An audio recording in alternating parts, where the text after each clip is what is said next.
Hola, soy José Martínez y continuamos con nuestra serie sobre los profetas menores. Y hoy nos corresponde el profeta Habacuc. Habacuc, cuyo nombre es probable que venga de la palabra hebrea que significa abrazo, profetizó en la parte final del siglo VII a.C., siendo contemporáneo de Nahum, Sofonías y Jeremías. Los acontecimientos cercanos de importancia tanto a nivel nacional como internacional son los siguientes y son muy importantes.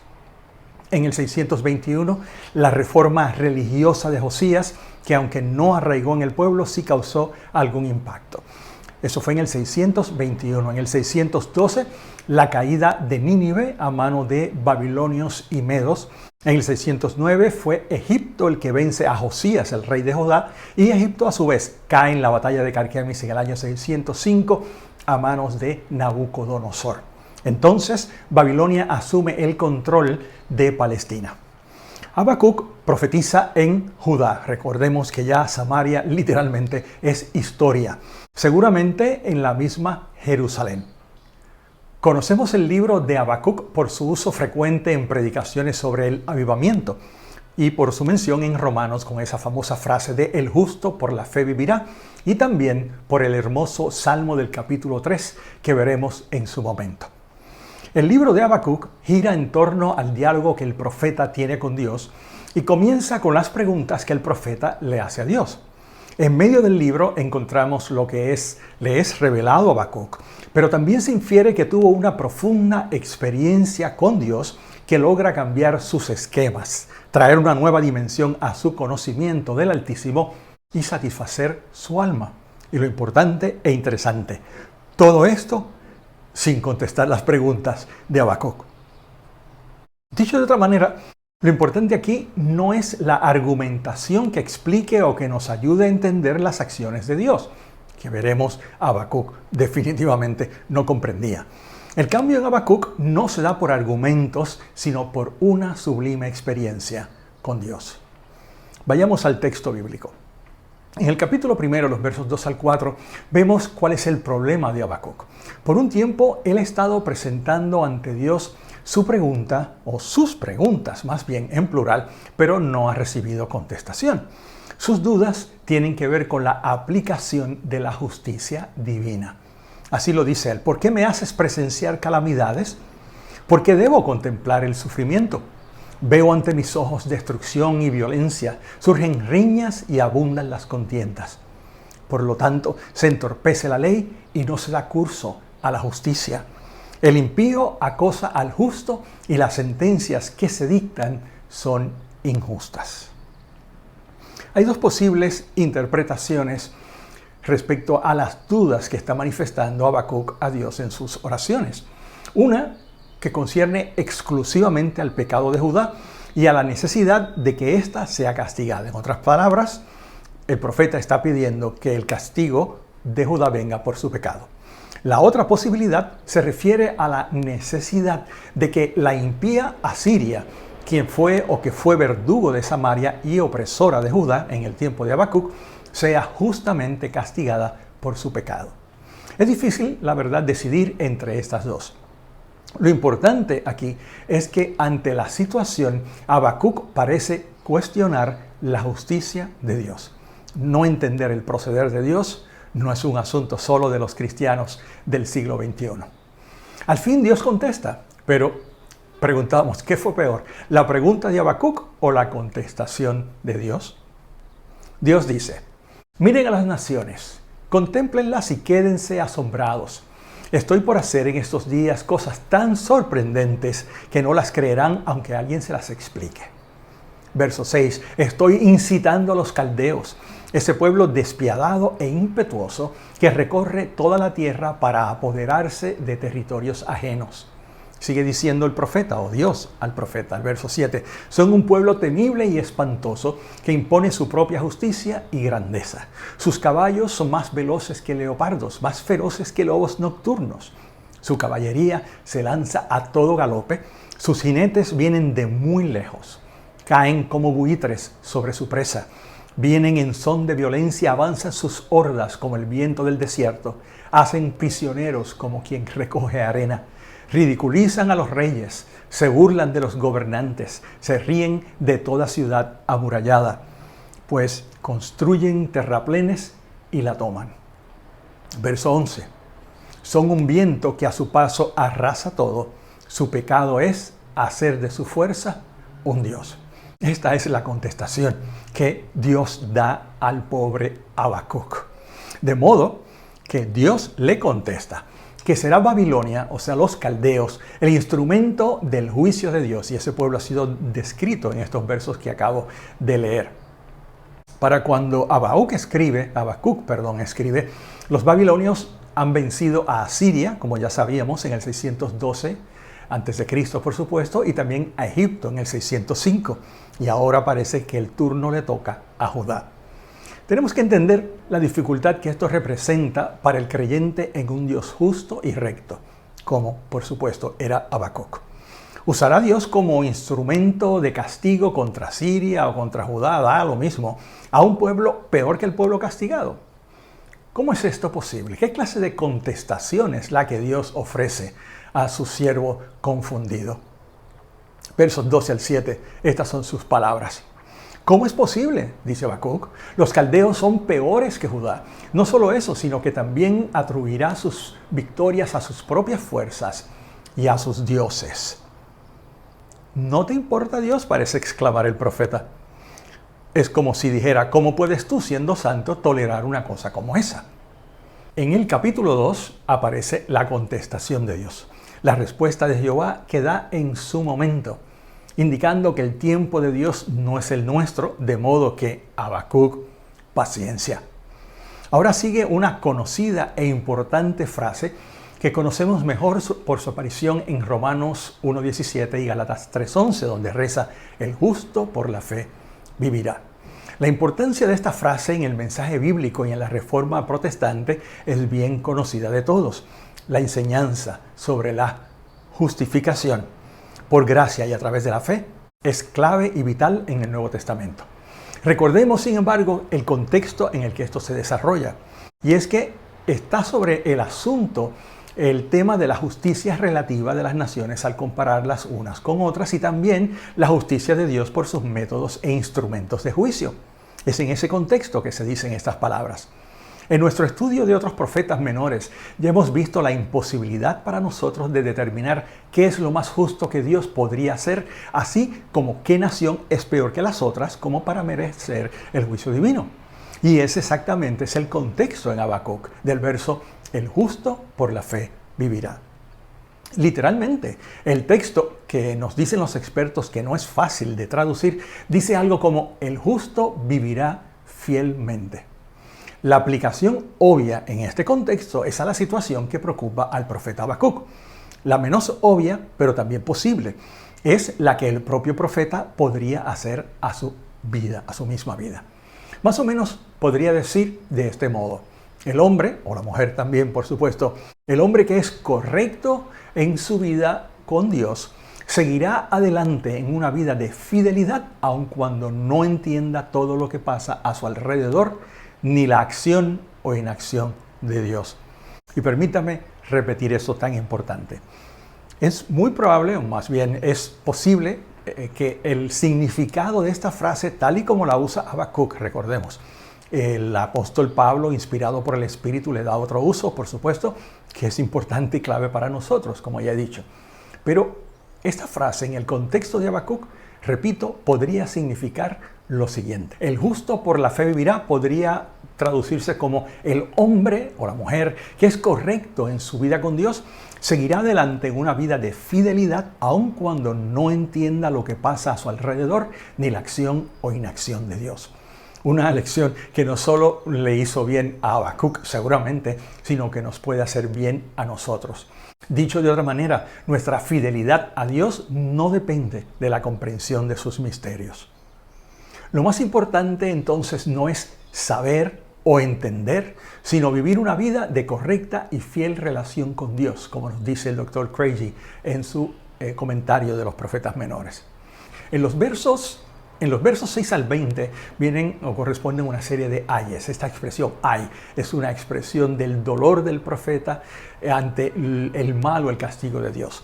Si teníamos alguna duda de la razón por la que Habacuc asumía la mayor maldad de los babilonios, lo que sigue en estos ayes nos deja el cuadro claro. Este pueblo era verdaderamente malvado y pecador. Una serie de frases descriptivas y gráficas en las que podemos disfrutar las dotes del escritor. Habacuc pinta un cuadro del grado de maldad de este pueblo, de los babilonios. Cada ay refleja una faceta del pecado de ese pueblo y el castigo que recibirán, aunque el juicio no necesariamente ocurrirá por la mano directa de Dios, interesantemente. El orden moral natural del mundo que ahora aprecia Habacuc, del que ya hablamos en un estudio anterior, se encargará de dar el castigo adecuado a los babilonios. Esto también es un pensamiento del Dr. Craigie. Miremos ahora, continuando en este capítulo 2, la lista de pecados de este pueblo profundamente pecaminoso, el pueblo babilonio. En el capítulo 2, versos 6 al 8, habla de su robo y materialismo. Los versos 9 al 11 de su codicia y orgullo en la edificación de una dinastía. Los versos 12 al 14, la crueldad y violencia en la expansión imperialista. Los versos 15 al 17, su sensualidad, borracheras y orgías. Y finalmente, 18 y 19, la idolatría. Pero el verso 14 establece que al final el reino de Dios dominará. Antes de pasar al tercer y último capítulo del libro de Habacuc, me parece importante hacer la siguiente observación. No solo la maldad humana ha existido siempre, también la expresión de dicha maldad asume formas similares a lo largo de la historia. Cada vez que decimos, como dice en Eclesiastés, todo tiempo pasado fue mejor, o que los pecados de nuestra era superan a los de las anteriores épocas o civilizaciones, deberíamos repasar pasajes como este, que describen una civilización de hace 2600 años. La lista de los pecados en los babilonios muy bien podría describir la sociedad de hoy. Versos 6 al 8, el robo y el materialismo. 9 al 11, la codicia y el orgullo. La crueldad y violencia en el 12 y 14, la sensualidad, las borracheras, la orgía y nuevamente la idolatría. Pero ¿cómo se expresan estos pecados en la expresión literaria, digamos, en lo que escribe el profeta Habacuc, inspirado por el Espíritu Santo? Cuando habla del robo y materialismo, estas son sus palabras. Ay del que se hace rico con lo ajeno y acumula prendas empeñadas. Son tantas las naciones que has saqueado. Sobre la codicia y orgullo en la edificación de una dinastía, verso 9, así dice Habacuc. Ay del que llena su casa de ganancias injustas. Son tus maquinaciones la vergüenza de tu casa. Exterminaste a muchas naciones. Sobre su crueldad, dice el verso 12, ay del que construye una ciudad con asesinatos y establece un poblado mediante el crimen. Los versos 15 al 17 hablan de la sensualidad de este pueblo, de las borracheras y las orgías que eran características de esta civilización. Verso 15 del capítulo 2 de Habacuc dice, ay de ti que emborrachas a tu prójimo, ay de ti que lo embriagas con vino para contemplar su cuerpo desnudo. Y finalmente sobre la idolatría en el verso 18, con unas palabras muy gráficas que nos hacen recordar un conocido salmo. Dice, ¿de qué sirve una imagen si quien la esculpe es un artesano? ¿De qué sirve un ídolo fundido si tan solo enseña mentiras? El artesano que hace ídolos que no pueden hablar solo está confiando en su propio artificio. Ay del que le dice al madero, despierta, y a la piedra muda, levántate. Aunque están recubiertos de oro y plata, entiéndanse, estos ídolos, nada pueden enseñarle, pues carecen de aliento de vida. Y esas son las palabras del profeta. Ante todo esto, Dios dice en el verso 20, en cambio, el Señor está en su santo templo. Guarde toda la tierra silencio en su presencia. Aún más. Justo en medio de esta lista de maldades, como una perla entre las valvas de una ostra, vemos la esperanza que Dios anuncia, que es la misma esperanza que tenemos hoy. El verso 14 al cual hice alusión, verso 14. Al final de Dios, el reino de Dios dominará. Así dice textualmente el verso 14. Porque así como las aguas cubren los mares, así también se llenará la tierra del conocimiento de la gloria del Señor. Hermosas palabras y poderosa esperanza. En el capítulo 3 cambia un poco el tono. Vemos la oración de Habacuc, una oración de confianza y de confesión. Con nombre, lenguaje y estructura de un salmo, de paso, es el Salmo 73. Si se fijan, se usa la palabra Selah, que se usa en los salmos, hay instrucciones para los músicos. Este capítulo final de Habacuc nos eleva a alturas inesperadas por la temática que le precede. Es como si no esperábamos este poema tan hermoso.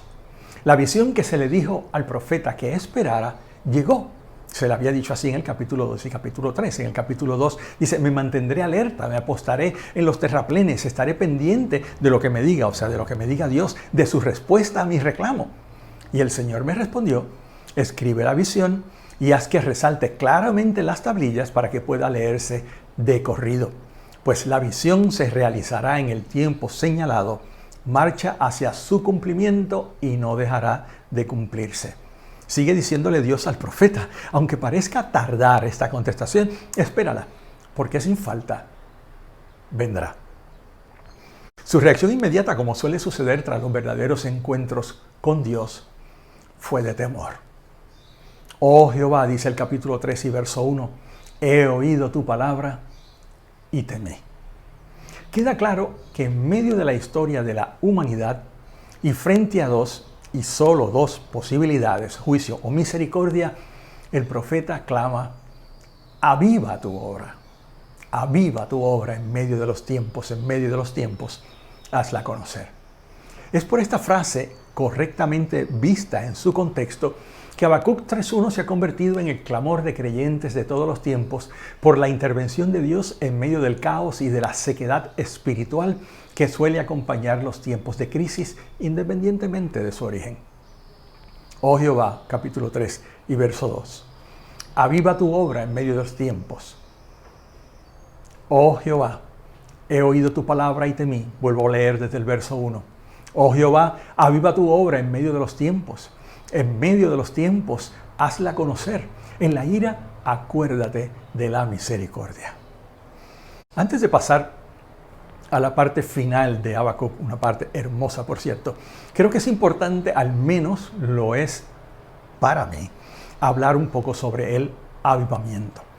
A pesar de que seguramente tenemos imágenes diferentes sobre lo que un avivamiento significa, en el pensamiento cristiano, los avivamientos son espacios de tiempo en que soberanamente Dios interviene trayendo una renovación espiritual en la iglesia, una renovación a la vida espiritual de la iglesia que resulta en manifestaciones de santidad y de poder en la proclamación del evangelio con muchas conversiones como resultado.